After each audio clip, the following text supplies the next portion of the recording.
Welcome to కిటివి media. ఢిల్లీలో ఇప్పుడు ఒక ఇంట్రెస్టింగ్ టాపిక్ బాగా వినిపిస్తుంది. 2029 ఎన్నికలను టార్గెట్ పెట్టుకొని ప్రధాని నరేంద్ర మోడీ గారు క్యాబినెట్లో భారీ మార్పులకు సిద్ధమవుతారన్న ప్రచారం చాలా జోరుగా కొనసాగుతుంది. అయితే కొన్ని ఇంటర్నల్ సోర్సెస్ ప్రకారం అసలు ఎలాంటి చేంజెస్ జరగబోతున్నాయో ఇప్పుడు మనం తెలుసుకుందాం. సో ఇప్పటికే దాదాపు 17 మంది మంత్రుల పనితీరుపై సమీక్ష ఆల్రెడీ జరిగిందని, ఇందులో కొందరిని తప్పించి కొత్త వారికి అవకాశం ఇవ్వచ్చని కూడా చెబుతున్నారు. అయితే అందులో పెద్ద చర్చ ఏంటంటే ఆర్థిక మంత్రి నిర్మలా సీతారామన్కు విద్యాశాఖ బాధ్యతలు ఇవ్వచ్చని, ప్రస్తుత విద్యాశాఖ మంత్రిగా ఉండేటటువంటి ధర్మేంద్ర ప్రధాన్కు తప్పించి అవకాశం ఉందని కూడా టాక్. అలాగే పీయూష్ గోయల్కు ఫైనాన్షియల్స్, అశ్విని వైష్ణవ్కు కామర్స్ శాఖ వెళ్ళొచ్చని కూడా ప్రచారం జరుగుతుంది.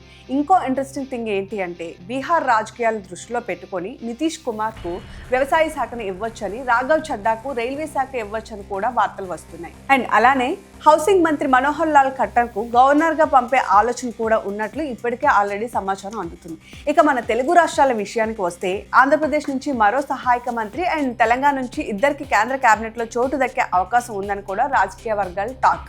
సో అందరి దృష్టి ఇప్పుడు ఒకే ప్రశ్నపై ఉంది. అదేంటో తెలుసా? ఇప్పుడు మన ఆంధ్రప్రదేశ్ నుంచి ఏదైతే పౌర విమాన శాఖ మంత్రి రామ్మోహన్ నాయుడు గారు శాఖలో కూడా మార్పు ఉంటుందా, లేక ఆయన అదే శాఖలో కొనసాగిస్తారా అనేటటువంటిది ఒక హాట్ టాపిక్గా కూడా మారింది.